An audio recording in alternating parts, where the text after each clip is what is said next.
Chapter 22. Thoroughness sometimes can be pushed too far. The boys stood rooted where they were, not daring to move a muscle. Xanthippus had leapt to his feet in surprise. Gorgon had planted himself in front of the classroom, hanging like the monster Argus, except that Gorgon had only one eye to the 100 eyes of the beasts. "Where have you hidden the slave Udo?" he bawled. "Tell me, or I'll cut off all your heads." Minimus nodded with pleasure. "Pfft, 1, 2, 3, he said. No bigger than a 6-year-old. He had the voice of a veteran legionnaire. "We don't know anything about a slave," Xanthippus said scornfully. He gave a long look over at the bed where the 2-edged sword lay that Antonius had thrown there.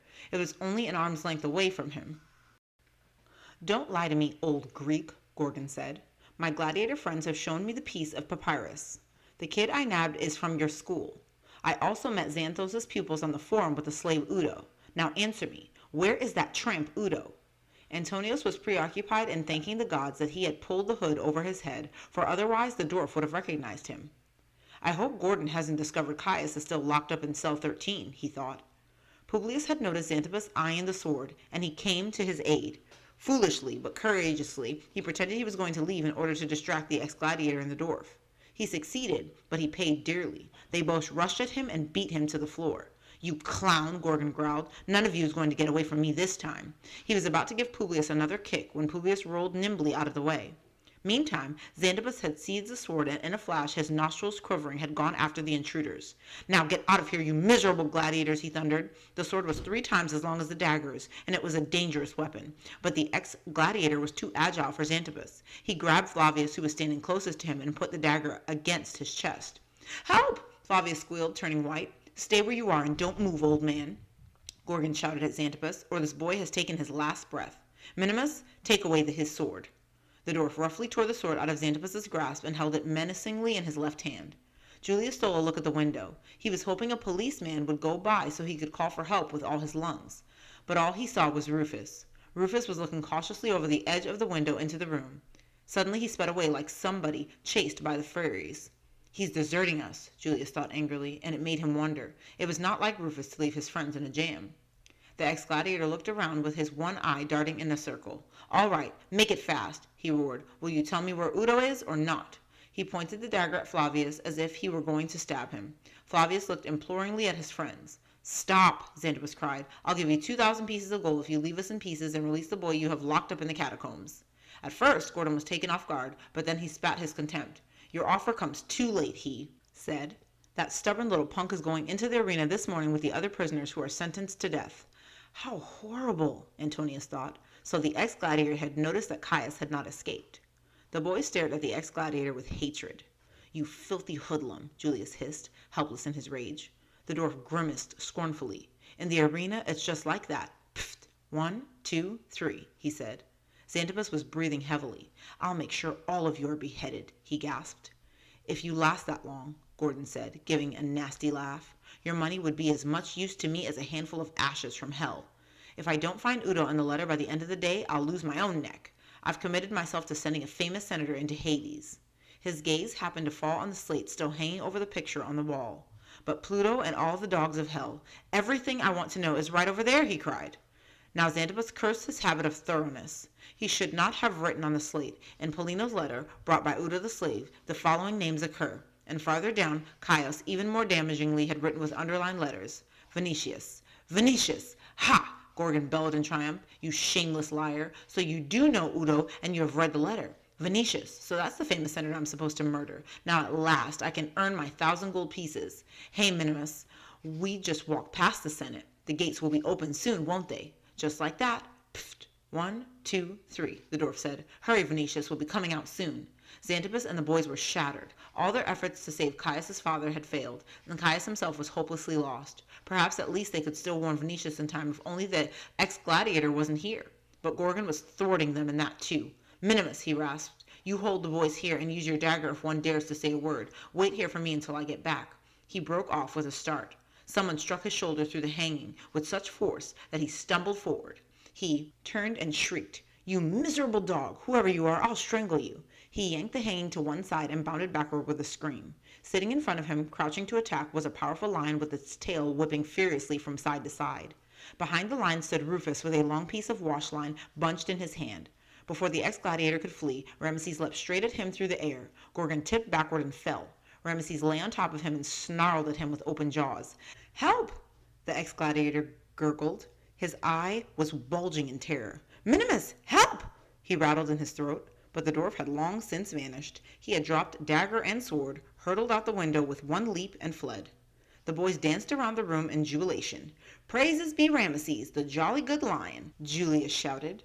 "And praised be Rufus," Flavius moaned. His whole body still was trembling. "Ramesses, you gave a great performance," Antonio said. Xanthippus was pretty anxious, though. "Are you sure he won't take a bite out of him?" he asked. "Of course he won't," Antonio said, beaming with pride. "He learned what he's doing from a lion tamer. He's angry only because the brute shouted at him. You can stick your head into Ramesses' jaws without a worry." "Thank you," Xanthippus said. "I'll forego the pleasure. Pull the lion off the man before he smothers." "It would serve him right," Flavius and Rufus chimed in together. "Quiet now," Xanthippus said. "We'll tie and gag this thug and lock him in the secret chamber. Venetius will have him picked up by the Praetorian Guard." "Help me! Help me! Have mercy on me!" the ex-gladiator begged with the last of his strength. Ramesses' hot breath was blowing in his face, and his strong white teeth hovered over Gorgon, only a menacing nose's length away. Antonius thumped Ramesses on the back energetically. "Behave yourself, Ramesses," he exhorted, and tugged at the lion's mane. Julius, Publius, and Rufus joined forces and pulled Ramesses by the tail. Ramesses got off the ex-gladiator reluctantly, but he laid down as close as he could get and stared at him attentively. Gorgon stood up groaning. Xanthippus quickly recovered the sword. "One movement from you and I'll stab you," he warned. Publius and Julius armed themselves with 2 daggers. "Let me live! Have pity on me!" Gorgon pleaded. "You had no pity for Caius," Flavius yelled. "He dumped a jug of honey over my head," Gorgon groaned. "He should have dumped something else over your head," Publius hissed. "Cut the wash line in half," Xanthippus said. "You'll need 1/2 to tie the lion up outside again." Julius cut the wash line in 2, and Rufus and Antonius wound 1/2 around the ex-gladiator at least 20 times, so he ended up looking like the Laocoon entangled by the serpents. As a final measure, they pushed a gag in his mouth. Then all together they dragged him across the floor into the kitchen, packed him away in the secret chamber, and pushed the cupboard in front of the door.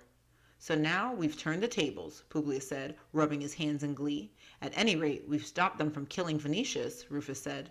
"Getting Ramesses was a fabulous idea, Rufus," Julius said. Rufus beamed. "I saw the terrible straits you were in through the window," he explained. "At first I started running around looking for the police. Naturally, there were none to be found anywhere. Then I ran through the little gate into the garden and let Ramesses loose." "Why didn't you come in with him through the kitchen?" Julius asked. "I had seen the ex-gladiator was standing in front of the hanging to the classroom," Rufus said. "From there, he could have seen me in time and threatened to stab Flavius if I dared to come any closer with the lion. That's why I took Ramesses with me down the street and slipped in through the classroom." Rufus grinned in delight. "I'll tell you, the people in the street scattered, though, when I appeared with the lion. Fortunately, there were no children around. 2 men clambered into a house through the window. Another crawled into an empty wine barrel. A woman collided with our baker just as he was carrying out a plate of freshly baked little cakes. They bounced against each other and fell, together, with the cakes."